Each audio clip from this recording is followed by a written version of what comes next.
दोस्तों, आज वो 3 कारण आपको बताएंगे जिसके कारण नाथूराम गोडसे ने गांधी का वध किया। पहला कारण यह था, गांधी ने कहा था कि भारत का विभाजन गांधी की लाश पर होगा, लेकिन गांधी की आंखों के सामने सब हो गया और गांधी ने विभाजन की निंदा तक नहीं की। और सबसे बड़ी बात, जो लाखों लोग इस आश में बैठे थे कि विभाजन नहीं होगा, गांधी रुकवा लेंगे, उन लोगों के भरोसे पर पहाड़ टूट पड़ा। जब विभाजन के समय गांधी उस मीटिंग में मौजूद थे और गांधी ने विभाजन का समर्थन किया, देश के 2 टुकड़े हो गए। जो लोग इस आश में बैठे थे कि गांधी हैं तो कोई चिंता की बात नहीं, वो लाखों लोग विभाजन के कारण मारे गए, जिनमें ज्यादातर हिंदू ही थे।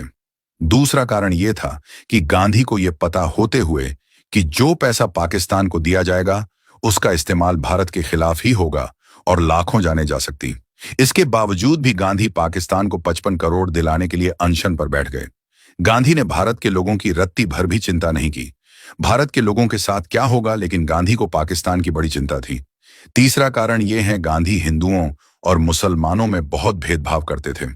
हिंदू मंदिरों में तो गांधी कुरान का पाठ करवाना चाहते थे, लेकिन जब हिंदू कहते कि गांधी जी, आप हमारी भावनाओं का अपमान कर रहे हैं, क्या आपने कभी किसी मस्जिद में रामायण पाठ करवाने की सोची है, तो कहते मुझे कोई फर्क नहीं पड़ता, और हिंदू धार्मिक स्थलों पर गांधी कुरान का पाठ करने के लिए अड़ जाते थे।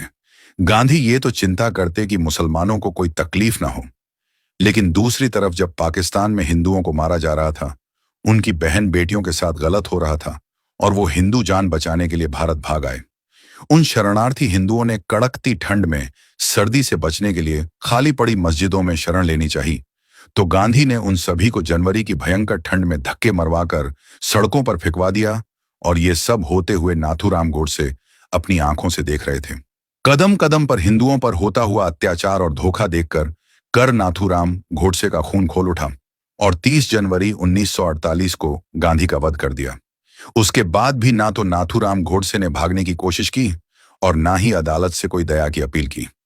बस इतना कहा कि मुझे कोई खेद नहीं है, मुझे ये भी पता है कि अब मैं समाप्त हो जाऊंगा, लेकिन मेरे देश को बचाने के लिए यह जरूरी था। मुझे किसी से कोई दया नहीं चाहिए। मेरा फैसला मेरा भगवान करेगा। यदि देशभक्ति पाप है तो मैंने पाप किया है, और अगर देशभक्ति सही है तो मेरे काम की सराहना होनी चाहिए।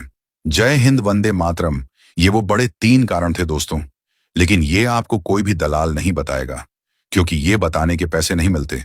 इसलिए लिब्रांडू दरबारी, दलाल, इतिहासकार, प्रोपोगेंडा वाले, जर्मन शेफर्ड जैसे लोग कभी आपको ये नहीं बताएंगे। इसीलिए उद्घोष ने यह मुहिम चलाई है कि हर सच को आपके सामने रखा जाएगा। लेकिन दोस्तों, इसमें आपको हमारा यानी कि उद्घोष का साथ देना होगा। आपको हर भारतवासी तक यह सच पहुंचाने में हमारी मदद करनी होगी। आप हमारी वीडियो को पूरे भारत में शेयर करके हर भारतवासी तक पहुंचाइए। YouTube पर जाकर आप उद्घोष चैनल को सब्सक्राइब कीजिए, ताकि हर जगह हम हर भारतीय को सच्चाई बता सकें। क्योंकि YouTube पर ज्यादा लोगों तक नहीं पहुंच रही, इसलिए आप YouTube पर भी आइए और चैनल को सब्सक्राइब कीजिए। जय हिंद, भारत माता की जय।